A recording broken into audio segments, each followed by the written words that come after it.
Halo teman-teman, selamat datang kembali di Ece Klinik Struktur.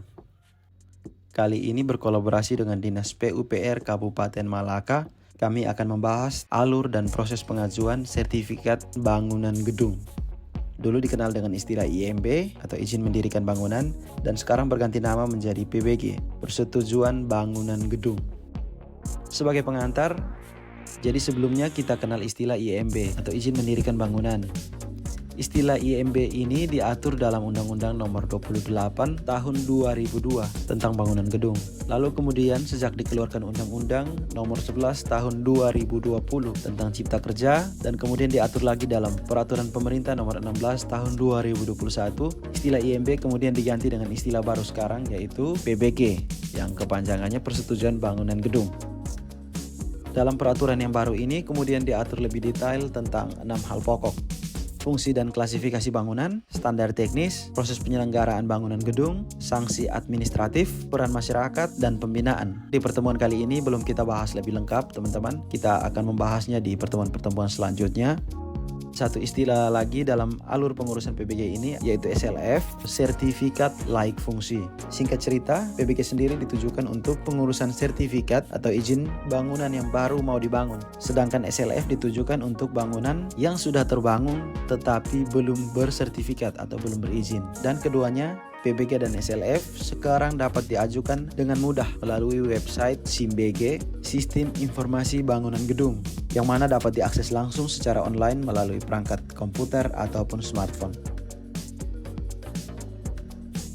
Alur pengurusan PBG di Kabupaten Malaka dapat disimak dalam tayangan berikut. Selanjutnya saya akan menjelaskan tentang alur permohonannya. Pertama, membuat akun pemohon terlebih dahulu. Kemudian, masukkan alamat email dan password akun yang Anda inginkan. Selanjutnya, klik kirim. Setelah itu, Anda harus melakukan verifikasi terlebih dahulu di akun email Anda. Tahap selanjutnya, Anda harus melengkapi data diri Anda. Setelah itu, klik simpan. Untuk membuat permohonan baru, klik tambah. Pilih salah satu jenis permohonan. Saya ambil contoh permohonan sertifikat laik fungsi. Kemudian lengkapi daftar pengajuannya, klik simpan. Data pemilik akan otomatis terisi sesuai dengan data pemilik akun, tetapi dapat diganti apabila pemilik bangunan berbeda dengan pemilik akun. Kemudian melengkapi data alamat bangunan gedung dan data bangunan gedung. Setelah itu klik lanjut. Tahap selanjutnya adalah melengkapi berkas. Klik daftar profil tanah untuk melengkapi data sertifikat tanah. Kemudian isi data sesuai dengan data pada sertifikat tanah. Upload dokumen sertifikat tanah dalam format PDF. Setelah itu, klik simpan. Selanjutnya, upload dokumen yang tercantum pada kolom data umum. Seluruh dokumen harus dalam format PDF. Dan yang paling penting adalah mengupload dokumen yang diminta pada kolom data teknis arsitektur dan data teknis struktur. Klik selanjutnya. Kemudian, lengkapi pula dokumen pada kolom data teknis gedung existing. Ingat, semua file harus dalam format PDF. Terakhir, jangan lupa untuk mencentang seluruh kotak yang tersedia. Kemudian klik simpan untuk mengakhiri proses permohonan. Tahap selanjutnya, permohonan akan masuk di akun operator SIMBG untuk diverifikasi. Kemudian pemohon akan melakukan konsultasi dengan tim penilai teknis atau tim profesi ahli.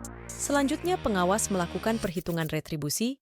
Setelah itu pemohon mengambil kwitansi pembayaran retribusi di DPM PTSP dan melakukan pembayaran di bank yang telah ditunjuk. Dengan demikian, PBG dan SLF Anda telah terbit dan dokumennya bisa diambil di DPM PTSP.